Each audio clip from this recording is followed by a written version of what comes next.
All right, back at it. This isn't episode 2 because I'm pretty sure there's some other episodes that come out before this, but we're filming this as episode 2. Today, again, back in the studio, another shoot. One thing I do want to preface that the last shoot and this shoot, these aren't paid gigs. They're friends of mine that I've asked to come in and, well, I actually just offered to take photos, is what I did. I already have my own kind of like agenda of what I'd like to do. This shoot today is going to be very different. Well, I say very different. It's the same 3 white walls, 2 white walls, whatever you want to call it. I've got a different background today. I'm going to be shooting pretty much the same film, minus the Fuji 400H that is now dead. We'll get into that a little bit later, but the approach today is going to be very different. She already sent me a text that kind of described what she was going for. She knew Hunter, so it's my friend Gabi and her boyfriend. I don't know his name. I apologize, Gabi, if you see this. I don't remember his name. I want to say it's Trent. I want to say it's Brian. I'm not sure, but I'll know by the time he gets here. So I've known Gabi we've known Gabi. When I say we, my wife and my family have known Gabi for I don't know how long. She worked at the lab, I think when she started when she was 14. I also kind of feel like her dad almost because when we were living in Hawaii, she went to BYU Hawaii and like we picked her up from the airport, grabbed all of her like luggage, brought her to her dorm. We were like her parents. She like babysat for my kids for years while she was living there just as a side hustle, you know, because it was crazy and I was traveling and Callie wanted some help. So anyway, we're going to have them come in. I think here's maybe where I have Russell put up the little text that I sent him that basically describe what she's looking for. She gave me some descriptor words. If I was to remember it off the top of my head, it said conscious, playful, loving, connections. That's what she wants. So I'm going to go off of those words and just kind of do my thing. In my last video, there were a lot of requests for me to slow down and tell you how I was posing and like my thoughts into it. I don't think you'll ever see that from me because it defeats the whole purpose. If I stop and start explaining and engage someone besides the subject that I'm shooting, whatever that connection is, whatever that feeling is, in my experience, is lost. And even if I was doing it and they were able to give me some of it, will never be as much as if I'm physically interacting with them, vocally speaking with them versus trying to address you. So it's not gonna happen today. It's probably not gonna happen anytime soon. Just FYI. So let's get started with some gear. Okay, so we pretty much have the same setup as we did last time. The one big thing that's missing is I'm not going to shoot my Pentax 672 in here because I don't really want to use that 110 f2 lens that has working f-stops. Today's not the day for me to do that. Also because I'm using a different backdrop than I did last time. We're not using the sunset one. I really like what's going on with the textures on there, so I want a little bit more depth of field, so I'll probably be shooting f5.6, a couple stops from wide open. But again, Rolleiflex 6001. I guess first, this is Sekonic L508, so I'm going to take a reading right now. If you remember last time, it was f5.6 this way at 60th on 400, and it was f8 this way. It's a little gloomier today, so we're at, let's make sure, barely so I'm 1/10 of a stop away from f5.6 facing this way, and then that means this is probably f4, yeah, f4.5. So it's about a half stop difference now facing this way or this way. So that probably means today I'm going to be shooting a lot of handheld 1/30th of a second, which I don't feel uncomfortable doing. Like they'll be tack sharp. I did it a lot on the last one when I was shooting f5.6 on the 50. So I've got an 80mm lens on here. I've got the normal 50 f4 that I'll be using a lot. I'll probably be using the 50 most of the time. And today I want to kind of test out this lens that I had that I picked up pretty cheap. It was like a $300 lens. It is a 120 f4. That's macro. This is about as telephoto as I'll ever get. I mean, look, I don't know how close that will focus. 0.8 meters is what it says. I don't know, we'll see. Oh no, is that feet? Yeah, that's feet. 0.8 feet, so just under a foot. I don't know. We're gonna just try it today. My gut instinct tells me I'm gonna hate it because I don't like telephoto lenses, but it's one of those instructional videos, so let's not, this is personal work, you know, that's what this is. That's the time to test. So mostly through here, I'm going to be shooting, again, Ilford XP2, rated at 400, push to stop. Last time I was shooting Tri-X. This again is XP2, so I'm gonna rate it as if it's 400. Bulb in, facing the camera and push it to stop. That push, I know you can't overexpose this, but to me the push is the contrast, so that's what I'll be doing through this 120 back and these inserts. I've got some batteries here, but then we got over to the Portra 400, so I wouldn't want to shoot 120 for a couple reasons. So if you want to come here and check this.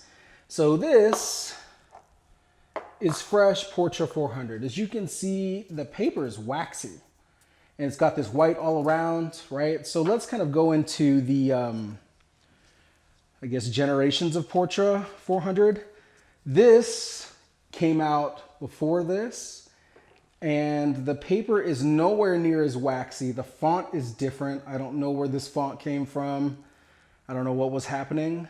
I do know on a lot of this film, if you find ones that don't have this white part here, I don't know that I would shoot it, because regardless of how dry your climate is or how you've stored these, there's a, in my opinion, they changed the paper, right? So they discontinued 220, which I have 2 rolls here that I'm going to shoot today. We'll get to that in a second. And when they did that, like, there was a problem. I don't know what the true wording was, but my understanding is there was a problem acquiring the right type of paper, so they had to go to a different paper which had a different millimeter of thickness on it. Or if that had to do with something of the thickness of the film because it got thicker with the new Portra. I don't think that's the case. I think it had something to do with the paper. But either way, the pH balance is off. So when you shoot these, I don't care how you've stored them, you're going to get quote unquote like water damage on your images. Like, in other words, like on a frame, it'll have whatever number you're on, like 6, 7, 8, 9, 10 or whatever. And sometimes it'll say Kodak on it. And then like in blank skies, there'll be like these splotchy areas. So I think another video we'll do is I'll shoot my kids, because I have a ton of this and a ton of this. So let's fuck around and find out, right? But today I'm gonna be shooting, I'm not gonna shoot the 120, even though it's fresh. So last time, if you remember, I had loaded in this back from a year ago, over a year ago, Kodak Portra 400 NC. Now that was old and expired, like expired probably in 2005. And that film was old and it needed the overexposure. I don't know if it's because it's been sitting in this and next to a window, so it was like exposed to elements, but it had all kinds of problems with it. This is Portra 400 that has been stored in a cool place. You know, I've got 2 rolls.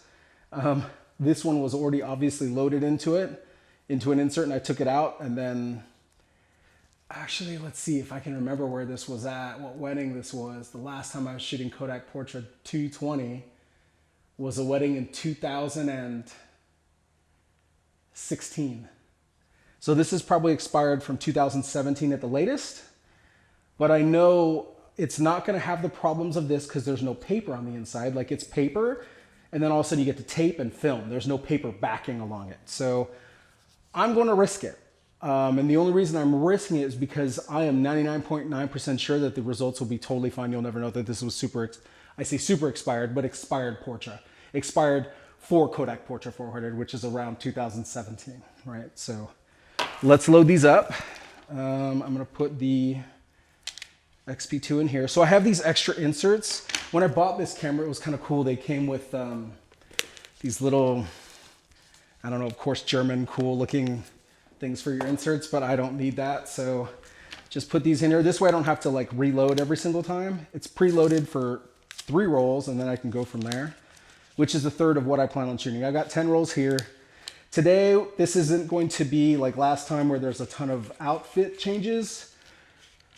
For a normal shoot like this, where there weren't a ton of outfit changes and it's just 2 people, this shoot should only last 45 minutes for a myriad of reasons. One, I've exhausted what I wanted to do creatively. I think that's about what I'm going to do. That's kind of my stamina level. Also, for your clients, at one point, the dude or someone does this. They're done. And I don't want to force or basically, yeah, it's basically forcing them into doing something they don't want to do. And if they don't want to be there, it's going to show up in the photos. So I'm done. All right, let's take this out, put this in. Super easy. The one thing that's not down here, that's over here somewhere, there it is my 9mm extension tube. Maybe we'll mess with this. This is a 17. I never use it. I picked it up really cheap. It was maybe $99, but it gets you too close. But let's try it today and just show you. Because I tried to Google what the actual like tech specs were on this. In other words, like what's the minimum focus that you can be at and the maximum focus. Because again, it like, instead of your lens being able to focus from just beneath 3 feet to infinity, you're now at like, I'm just gonna guesstimate 18 to 20 inches from, that's the starting point, to maybe just under 3 feet. Everything outside of that will be out of focus. So let's find out what that does. That's it for gear. So that's what we're running with today. Again, I've got this, I'm not gonna use it. f5.6 at 60, f4.5 at 60, which I'll probably just do f5.6 at 30th over here. If I wanna do f8 over here, I would do f8 at 30th. And that's it. We'll be using that pink chair. Might use the green one against this, but mostly that pink against this rust colored backdrop from Ultraviolet Backdrops. And that's it. I will say this, when you look at each other, like normally you kind of want to like, hey Gabby, and do this, but the way this translates photographically is like, you smell, and I can't stop breathing on you, so like I need you to be like abnormally close, right? Yeah, exactly.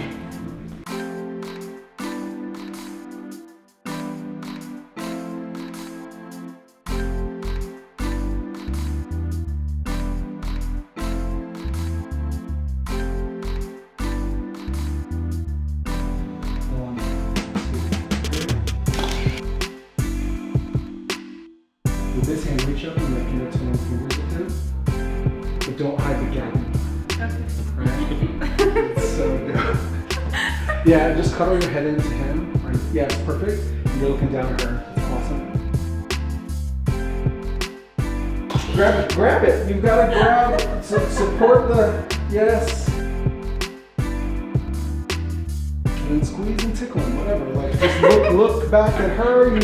Again, if you want to sidestep more this way so you can look at each other. Yes, come on. Yes. Keep it coming. Squeeze him, tickle him. I don't care what you do.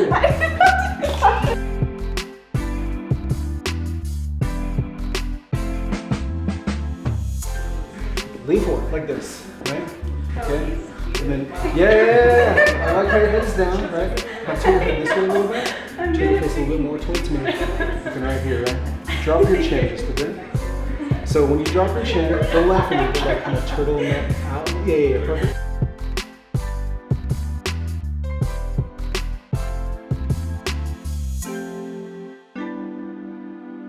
And Gabby, have you look right here at me? Yes, perfect. Rest the head right on him, perfect.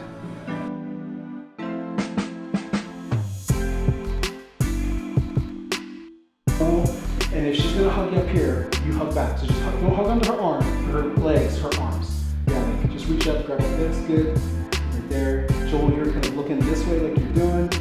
Get up here, right there.